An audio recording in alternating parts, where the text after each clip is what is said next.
Je te montre une position asymétrique en sling. Alors là, je le fais pour une session de peau à peau, mais ça peut aussi se faire justement juste pour du portage avec un petit bébé, ici 5 jours et 1,8 kg. Alors je monte mon sling comme d'habitude, je trie bien le tissu dans les anneaux et je mets les anneaux haut sur mon épaule, puis j'attrape mon bébé. Alors comme c'est une position asymétrique, j'essaye de mettre au maximum mon bébé de profil. Et comme pour une installation classique, en fait, je vais venir installer bébé les pieds hors du sling, la corde de tissu au creux de ses genoux.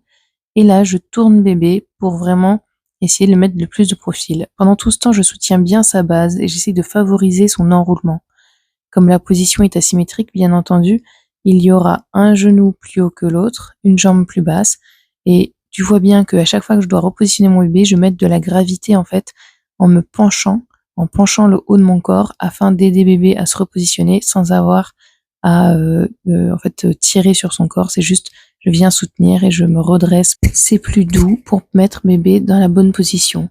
Alors cette position asymétrique, ça permet en fait pour un petit bébé de venir libérer un peu le ventre, de libérer aussi les poumons et de permettre au bébé de respirer sans avoir cette sensation de pression qui peut être plus importante pour les petits bébés, les bébés de faible poids. Donc là, je place les jambes, je place les bras également, je vérifie bien que la position soit confortable pour mon bébé et j'effectue un serrage pli par pli. Je constate que j'ai un peu de surplus en haut et que je veux bien libérer les voies respiratoires, alors je desserre légèrement et j'amène tout le surplus sous les fesses de bébé afin de bien libérer ses voies respiratoires.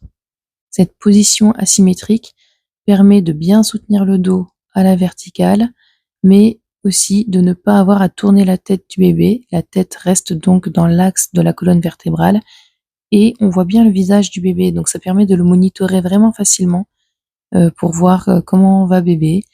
Là, je vérifie que ses deux mains soient près de sa bouche, comme dans l'utérus, afin de bien rassurer bébé qui peut porter ses mains à sa bouche. Et voilà, on voit bien qu'il y a une jambe plus haute que l'autre, et c'est normal parce que c'est une position asymétrique.